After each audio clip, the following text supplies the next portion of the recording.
Imagine you're sitting on a plane. Around you are 121 people, families with kids, couples holding hands, elderly passengers whispering quiet prayers. The cabin crew greets you with a smile. The engines roar to life, and you think in just a few hours you'll be at your destination. But then something happens. Something no one on board could have ever imagined. This is the story of the ghost plane. A jet flying at 34,000 feet, perfectly steady, yet inside there was only silence. No voices, no laughter. No movement, just an eerie stillness. The kind of silence where death itself seems to whisper. This is a haunting tale of Helios Airways Flight 522. On the morning of August 14th, 2005, a Boeing 737-300 departed from Larnaca, Cyprus, with 115 passengers and 6 crew members. The flight was headed first to Athens and onward to Prague. It was supposed to be just another routine trip through the skies. Families were excited for vacations. Children were giggling. Couples were chatting business. Travelers were preparing notes, and some elderly passengers sat in quiet prayer. Nobody knew that within hours their lives would be changed forever. The plane lifted smoothly off the runway, climbing higher through the clouds. Everything seemed normal, but in the cockpit a tiny mistake had already set a deadly chain of events in motion. The pressurization system wasn't working correctly. For an aircraft flying above 30,000 feet cabin pressure is life itself. Without it, oxygen levels fall dangerously low, and the human body quickly shuts down. Suddenly a warning horn sounded in the cockpit. To the pilots, it seemed like a familiar alarm. They believed it was a takeoff configuration warning, but in reality, it was a cabin altitude warning. The two sounded almost identical, and that confusion proved fatal. While the pilots thought they were dealing with a simple air conditioning problem, the oxygen inside the plane was disappearing. Passengers began to feel heavy. Some thought they were tired. Children slumped into sleep. Adults leaned back with their eyes closing. But this was not rest. It was hypoxia, the slow suffocation of the body and brain. One by one, everyone slipped unconscious. In the cockpit, the same was happening. The captain and first officer slowed. Their minds clouded, and soon they too collapsed, leaving the plane flying itself on autopilot. From the outside, everything looked perfectly normal. The jet stayed on course to Athens, but inside 121 people were, drifting silently into darkness. Air traffic controllers tried to reach the crew. Repeated calls went unanswered. The plane just kept flying like a ghost ship in the sky. Desperate for answers, the Greek Air Force scrambled fighter jets. When the jets pulled up alongside the Boeing, the pilots looked inside, and what they saw chilled them to the bone. The 737 was steady, engines humming. But in the cockpit, both pilots sat slumped motionless, oxygen masks hanging uselessly. In the cabin, the passengers were still, heads tilted, masks dangling from the ceiling. No movement anywhere. It looked like a plane full of people, but no one alive. A ghost plane carrying silence across the sky. And this was only the beginning. To know what happened next, how this doomed plane continued its eerie journey, what the fighter jet pilots witnessed, and the terrifying final moments before the crash. The fighter jet pilots could hardly believe their eyes as they circled the Boeing. The aircraft looked alive, yet inside it was frozen in deathly silence. Then suddenly they noticed movement. A man wearing an oxygen mask struggled his way into the cockpit. He was not a pilot, but a flight attendant named Andreas Prodromou, one of the few who had managed to stay conscious by using a portable oxygen supply. With desperate courage, he sat down at the controls. He tried to take command of a massive Boeing 737 with only minimal training and fading strength. From the fighter jet window, the pilots saw him waving, trying to signal, his arms heavy as motions unsteady. On the radio, faint static crackled as he attempted to send a distress call, but his voice was weak, barely audible, his words lost in the noise. Still he tried. Still he fought against the inevitable. He attempted to disconnect the autopilot. He pulled at the controls. He searched for a way to descend the plane to lower altitude, where oxygen would return, but the complexity of the systems overwhelmed him. His training was not enough. And worse, his oxygen supply was running out. Minutes ticked by. The fighter jet pilots reported seeing him slump forward, his mask slipping, his body giving in to the same silent killer that had already claimed everyone else on board, Andreas. The last conscious soul on Flight 522 had fallen. Now the plane once again was fully under autopilot control, its engines humming steadily as if nothing was wrong. But fuel does not last forever. On the ground, families were glued to news broadcasts. praying for a miracle. The world watched in suspense as this silent aircraft flew above Greece with fighter jets as its grim escorts. But hope was fading. Slowly the boat began to tremble as one engine flamed out. Starved of fuel, the fighter jet pilots reported smoke trailing as the once powerful roar turned to silence. Then the second engine sputtered, coughed, and died. The plane was now nothing but a gliding metal giant, powerless and doomed. It descended slowly, gracefully even, like a wounded bird falling from the sky. But everyone watching knew how it would end. Villagers near Athens heard the deep roar growing louder. They looked up to see the helpless jet slicing lower and lower until at 12:04 p.m. it smashed into the hills of Grammatico with a deafening explosion. Fire and smoke filled the air. 121 lives were lost in an instant. Rescue teams rushed to the crash site, but what they found was only wreckage, twisted metal, burning debris, personal belongings scattered across the earth. The silence that haunted the skies was now on the ground, broken only by the cries of rescuers who knew no one had survived. The ghost plane had completed its final flight. News of the disaster spread instantly across the world. Headlines screamed of the mysterious plane that flew on autopilot for hours, of passengers who slipped quietly into death while the jet soared.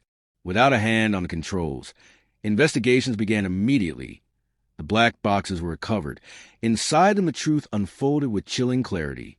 The cockpit voice recorder revealed the confusion, the warning horn that was mistaken, the frantic radio calls, and finally the faint, desperate attempt of Andreas trying to save the flight. The data recorder confirmed the steady autopilot climb, the endless cruising at 34,000 feet, and the inevitable loss of fuel. The findings shocked the aviation community. A simple error, a misunderstanding of an alarm, had caused the deaths of 121 innocent people. Families demanded answers. Lawsuits were filed. The airline faced harsh criticism, yet none of it could bring back those lost. Changes were demanded across the industry. Cabin pressure warnings were redesigned to sound distinctly different from other alarms. Pilots were given enhanced training on recognizing hypoxia and handling pressurization failures. Safety drills were updated. Worldwide, the tragedy of Flight 522 became a turning point in aviation, a grim reminder of how fragile human life is in the thin air above the earth. Still, for the families who waited in vain that day, no investigation. No safety upgrade could fill the empty seats at their dinner tables or the silence left in their homes.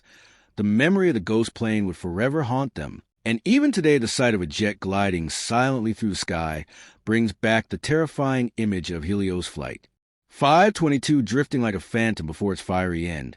In the days following the crash, the world was left stunned. Images of burning wreckage on the hills of Grammatico filled every television screen. Grieving relatives crowded airports in Athens and Larnaca, crying, shouting, demanding answers. For many, the worst moment was standing in arrival halls, staring at doors that would never open, waiting for loved ones who would never return. The silence of unanswered phones echoed in homes across Cyprus, Greece, and beyond. Reporters descended on the scene. Cameras captured heartbreaking scenes of parents clutching photographs, children's toys found among the wreckage, wedding rings, passports, charred luggage, each piece telling the story of a life that ended too soon. The media called it the ghost plane, and the name stuck. It was on every headline, every newspaper, every broadcast. People around the world wanted to understand how a modern aircraft with trained crew could fly for hours without anyone in control. Investigators worked around the clock. The black boxes revealed the timeline with chilling precision. The pressurization switch had been left in the manual position after maintenance. The warning horn had sounded but was mistaken by the pilots. Hypoxia set in, and one by one, everyone slipped into unconsciousness. Only a few cabin crew survived a little longer by using portable oxygen, but they too succumbed, including Andreas, whose final act became a symbol of human courage. For investigators, the conclusion was clear. This was not an accident caused by the plane falling apart. It was a chain of human errors and failures in training. Helios Airways came under fire. The airline was accused of poor safety culture, inadequate oversight, and lack of proper crew training. Within a year, the company collapsed. Its reputation destroyed. Executives faced legal charges. Families sought justice in court. But no verdict could heal their pain. For the loved ones left behind, every day was a struggle in Cyprus and Tyre. Neighborhoods mourned. Funerals stretched on for weeks.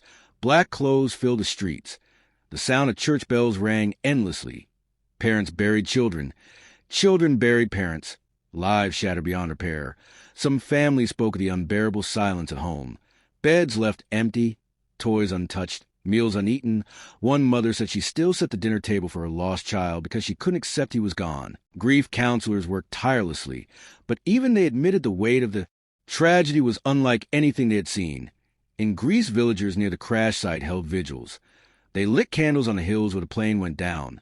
They said prayers for souls they had never met but felt deeply connected to. The haunting image of a plane flying silently until its fuel was gone lingered in the minds of millions. The media dissected every detail. Documentaries replayed the flight path. Animations showed oxygen masks falling. Recreations of the cockpit warning horn confused. Even experts watching. Viewers realized how terrifyingly easy it had been for a simple misunderstanding to spiral into mass death. Aviation authorities moved quickly. New regulations forced airlines to train crews in recognizing hypoxia. Warning systems were redesigned so no pilot could mistake them again. Checklists were rewritten. Flight simulators introduced scenarios of pressurization failure. And slowly the skies became safer. But for the families of the 121 lost, safety improvements were no comfort. What they wanted was time reversed.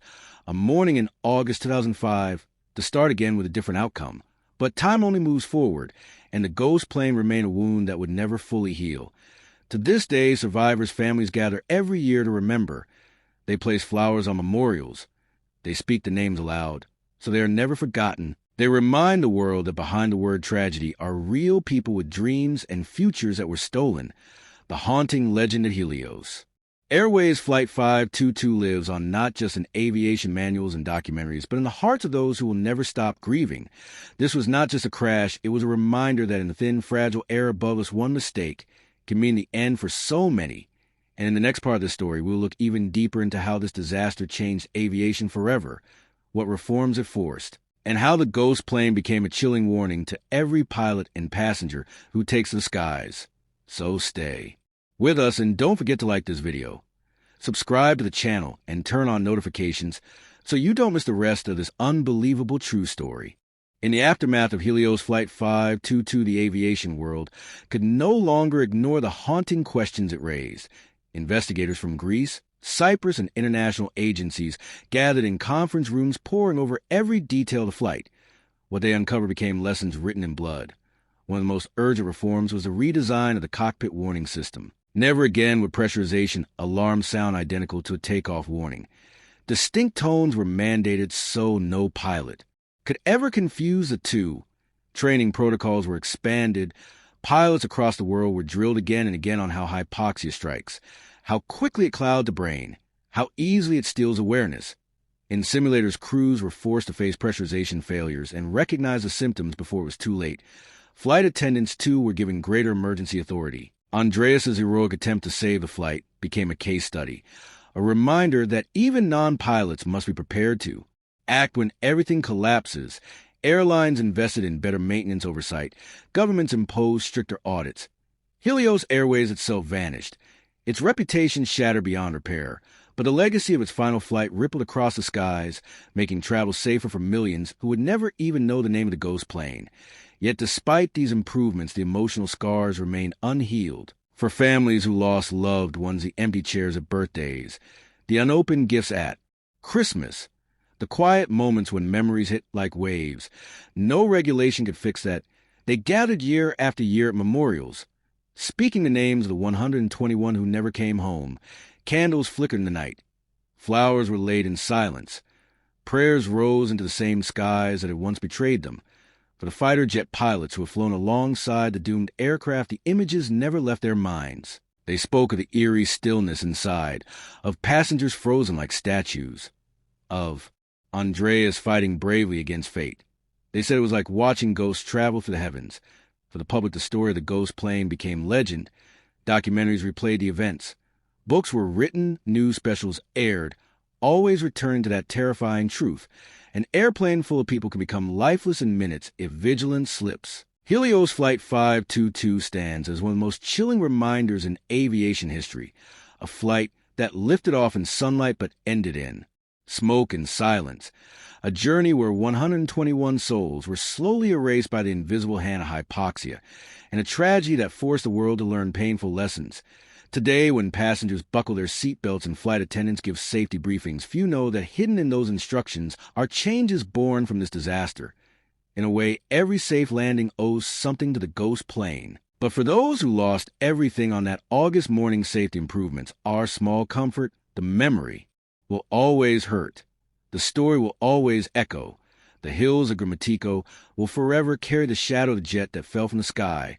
The ghost plane may be gone, but it still haunts us, reminding us how fragile life truly is when we soar above the earth.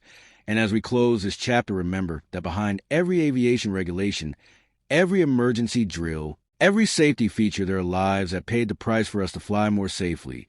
Helios 522 is not just history. It is a warning and a story that must never be forgotten. Thank you for watching this video till the end.